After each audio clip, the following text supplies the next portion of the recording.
कल सुबह 5:30 बजे हिंडनबर्ग का एक्स पर एक ट्वीट आता है और उसमें लिखा होता है समथिंग बिग सून इंडिया। आपको याद दिला दें कि 1.5 साल पहले एक रिपोर्ट आई थी हिंडनबर्ग की अडानी के ऊपर, जिसके बाद अडानी के शेयर का क्या हाल हुआ था ये बताने की जरूरत नहीं है। हिंडनबर्ग रिसर्च की एक रिपोर्ट में आज अडानी ग्रुप के शेयरों में भारी गिरावट देखने को मिली। लोग गेस कर रहे थे कि इस बार किस कंपनी के बारे में बात हो रही है, लेकिन इस बार सीधा अटैक किसी कंपनी के ऊपर नहीं, इस बार सीधा अटैक भारत सरकार की security and exchange board of India SEBI के प्रमुख मधावी पुरी बुच के ऊपर है। इनके ऊपर आरोप लगा है कि अडानी का जो फंड है फॉरेन में, सेबी प्रमुख मधावी पुरी बुच इसमें इन्वॉल्व हैं। सेबी चीफ मधावी पुरी बुच और उनके पति धवल बुच की अडानी समूह के बरमूडा एवं मॉरिशियस के ऑफशोर फंड में हिस्सेदारी है, जिसका संबंध बेनामी संपत्ति के लेन देन से है। आइए जानते हैं सेबी क्या है। Security and exchange board of India, जिसका काम शेयरों का विनियमन एवं किसी कंपनी में आने वाले निवेश की पारदर्शिता को सुनिश्चित करना है कि किसी कंपनी में गुप्त रास्ते से बेनामी कंपनी या फंड का निवेश तो नहीं हो रहा है। इसमें दिक्कत यह है कि ऐसे निवेश के बारे में पता लगाना मुश्किल हो जाता है कि पैसा कहां से आया है और किसने लगाया है। हिंडनबर्ग क्या है? हिंडनबर्ग रिसर्च अमेरिका की एक वित्तीय शोध कंपनी है, जिसका मुख्य फोकस शॉर्ट सेलिंग पर होता है। इसे न्यूयॉर्क में 2017 में नेथन एंडरसन ने स्थापित किया था।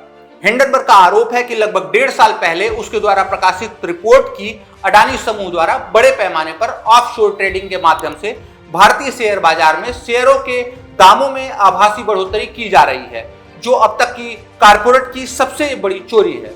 इसकी जांच सेबी को करनी थी। ऑफशोर फंड या बेनामी फंड के माध्यम से अडानी ग्रुप शेयरों में गड़बड़ी कर रहा था, लेकिन सेबी निदेशक मधावी पुरी बुच और उनके पति धवल बुच की हिस्सेदारी खुद इन फंड्स में थी, जिसके कारण जांच सही से नहीं हो पाई और सुप्रीम कोर्ट ने अडानी ग्रुप को क्लीन चिट दे दी।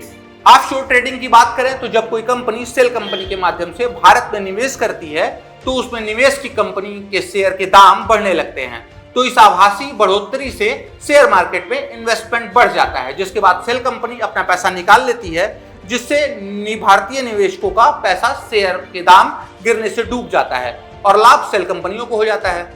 यह मुद्दा या आरोप केवल निवेशक तक ही सीमित नहीं है, यह भी है कि क्या सेबी प्रमुख ने अपने पद का दुरुपयोग अपने पति की कंपनी को अनावश्यक लाभ पहुंचाने के लिए किया।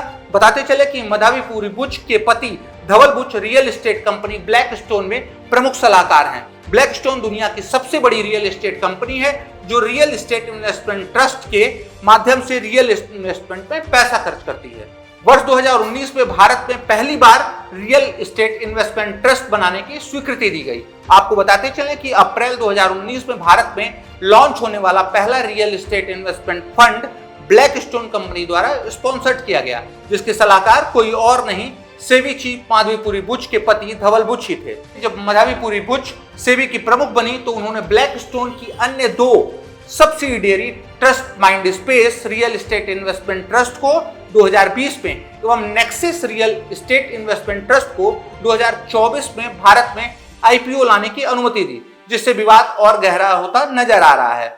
जिससे बहुत सारे प्रश्न उठते हैं कि जिस अडानी ग्रुप के ऑफशोर फंड की जांच सेबी को दी गई, क्या सेबी उसकी जांच सही से कर पाई?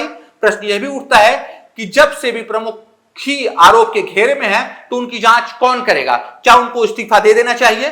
क्या सेबी प्रमुख पद पर रहते हुए इन्होंने अपने पति की कंपनी ब्लैकस्टोन को अनुचित लाभ पहुंचाया है या नहीं? टीएमसी सांसद महुआ मोइत्रा की सांसदी छीन ली गई थी जब अडानी का मुद्दा उठाया था। इन्होंने एक्स पर पोस्ट में उद्योगपति गौतम अडानी पर निशाना साधा है। संजय सिंह को भी जेल जाना पड़ा था क्योंकि सांसद उन्होंने भी यह मुद्दा उठाया था। ये सारे प्रश्न वर्तमान में पूछे जाने चाहिए और इसकी सही तरीके से जांच होनी चाहिए, जिससे सेबी की साख जनता के बीच बनी रहे। आपकी इस पर क्या राय है? कमेंट बॉक्स में लिखिए। आप देख रहे थे संपन्न भारत, मैं नीरज द्विवेदी।